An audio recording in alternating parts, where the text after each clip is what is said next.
Hey everybody, thanks for watching String 'em Up. My name's Dave Holland, and today I'd like to post a short companion video, a bonus if you will, to my last video, the Practical Theory for the New or Confused Guitarist, Major Key Edition Part 1. In that episode, I addressed two distinct groups of people, new guitarists and confused guitarists. Well, I'm hoping that that video may have already helped some of the confused players.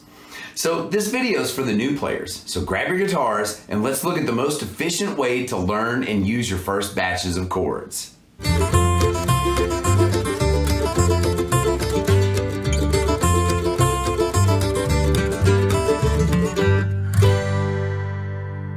Now, in my last video, I detailed a method for figuring out how to group primary chords into related groups or keys. And if you haven't watched it yet, go check it out and then meet me back here.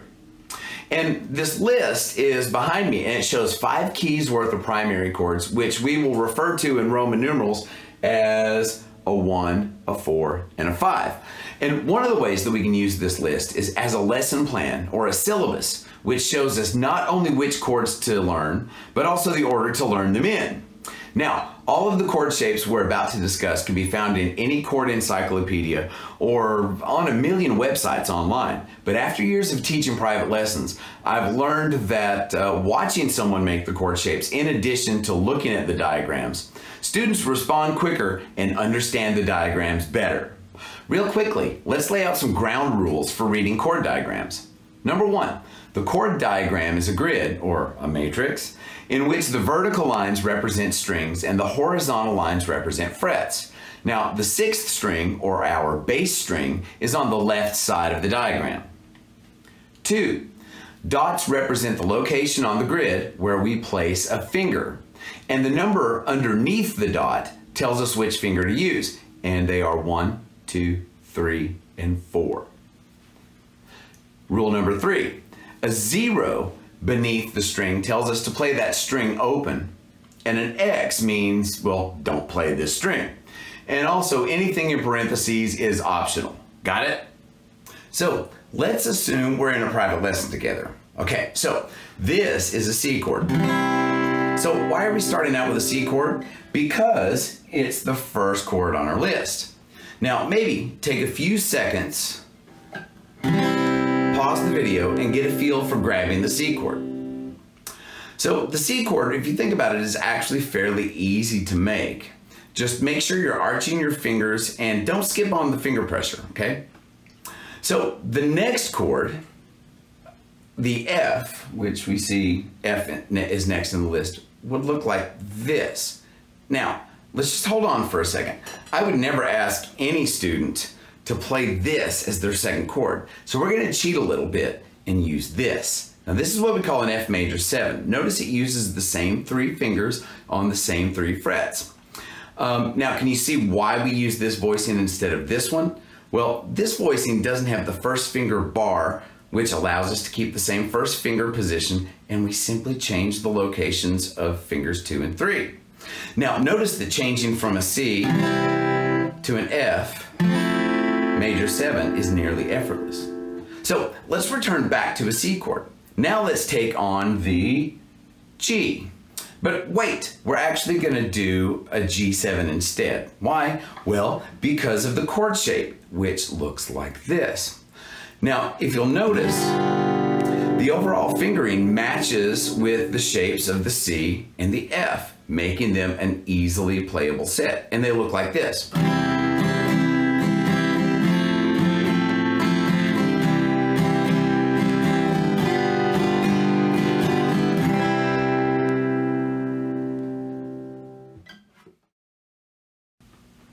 Now, if we look carefully at the list, if we want to learn the chords for the next key, the key of G, how many new chords do we have to learn?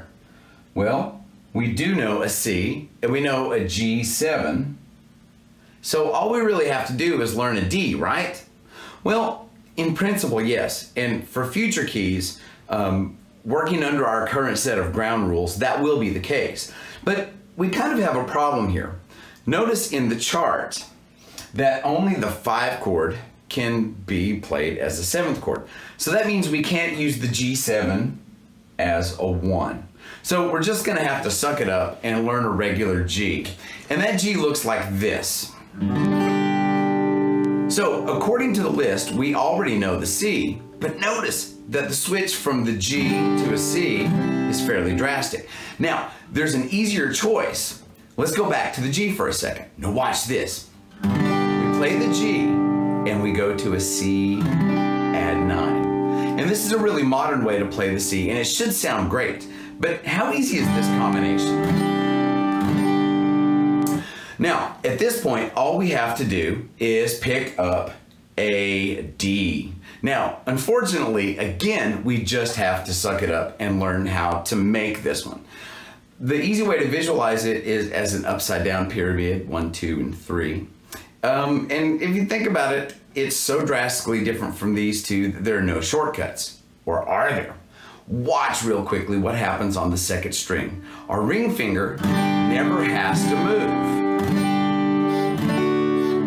And thereby it anchors all 3 chords together.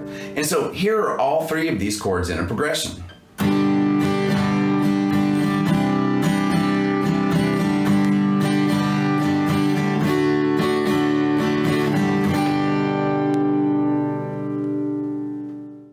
Now, notice at this point, to learn the next key, or the key of D, all we have to do is learn an A and join it with the D and the G we already know.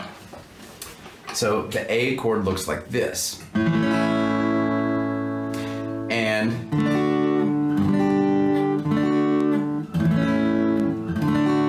it plays nicely with the rest of those chords. Now for the key of A, all we have to do is learn an E chord and join it to the A and the D, which we already know. And the E looks like this. So that gives us a set.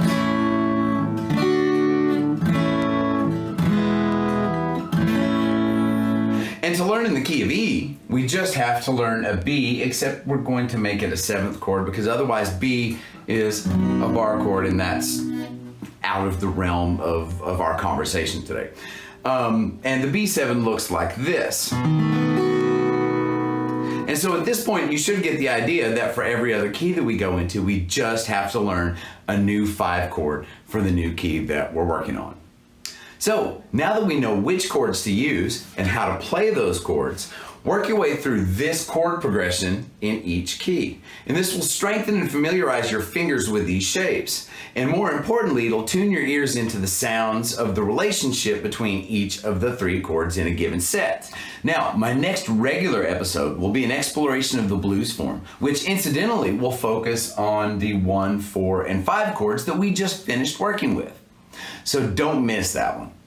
And also, just so all of you know, any bonus episodes like this one will usually be posted in conjunction with curriculum items that I'll be discussing that week with one or more of my institutional classes, like my beginning guitar class and my beginning ukulele class.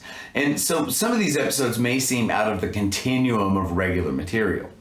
So if you see a random-ish video that shows up, know that it's intended as a midweek reference for those students in those classes. But also remember, everybody's welcome to watch and pick up some tips. And also, just as an extra heads up, I'll be doing a ukulele version of this lesson as a bonus in a week or 2. So stay tuned. Thanks for watching String 'em Up. My name is Dave Holland, and remember to like, share, and subscribe if you enjoy the channel's content. And also feel free to leave comments and suggestions, especially for any topics you'd like to see in future episodes. So everybody have fun, stay safe and healthy, and I'll see you next time. Bye.